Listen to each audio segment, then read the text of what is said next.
Welcome to MythicLore. Let's get started. I am not a beast by choice. I was born this way, forged by gods who thought one eye would be enough to see the world, but not enough to feel it. I stomped through the valley, each step collapsing the dry grass beneath me. Herds scattered at my approach, trees bowed under my gaze. I smelled humans before I saw them, their fear, their hubris, their desire to conquer something they didn't understand. I laughed, or at least I tried. My voice came out like a boulder rolling down a cliff.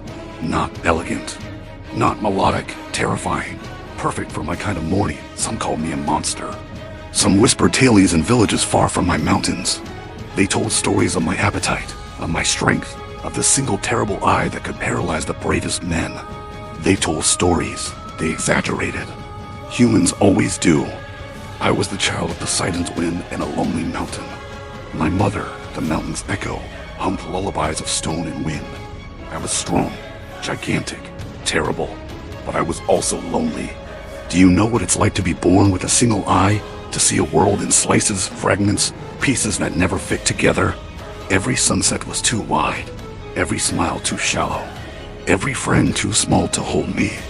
So yes, I ate, I drank, I stomped, I shouted, but it was not cruelty. It was loneliness made solid, made flesh. Humans think monsters are clever. Some of them are. However, I am enormous, easily distracted and clumsy. I once tried to pick a fruit from a tree and crush the entire orchard. I am not evil. I am awkward. I am terrifying by accident. But the myths never mention that.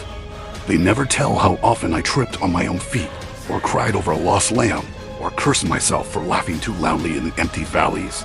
They called me Cyclops, one-eyed giant, monster. But what they never understood, I am more lonely than dangerous. Sometimes, and then they came. Clever humans, intruders, adventurers, heroes, fools. They laughed at the tales of my size, at the warning songs sung by mothers to their children. I should have ignored them. I tried. I even waved. But they thought I was a joke, a challenge. They trapped me. They threw ropes, clever traps, and clever words. They thought cunning could defeat strength. Sometimes it almost worked. One man, cleverer than the others, approached me with fire in his hands and arrogance in his eyes. He spoke softly, and I should have known better. Soft words never mean mercy. They blinded me, not with hate, but with greed. They stuck a sharpened stake in my eye, and I fell. I screamed, of course.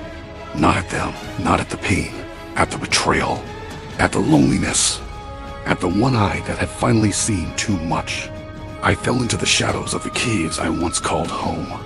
And there, I realized my story would not be remembered as tragedy, but as a tale of terror. My loneliness erased, my voice turned to legend, my name twisted. I was a giant with one eye, and they made me a monster. Funny, isn't it? I spent lifetimes looking for friends, and they only remembered my screams. But sometimes, late at night, I hear humans whispering my name with fear, and I laugh. Not the boulder or laugh, a small, human-like laugh. Not because I am cruel, but because they still think I am cleverer than I truly am. I would have told them. I would have explained. But they never asked. I lashed out at the world because I was lonely. Because I was misunderstood. Because they never saw me, the Cyclops with one eye, too big for comfort, too small for companionship. And yet, the story is not over. Legends never end. Somewhere in a cave deep under the mountains, my other kind waits. And perhaps one day, they will come for vengeance.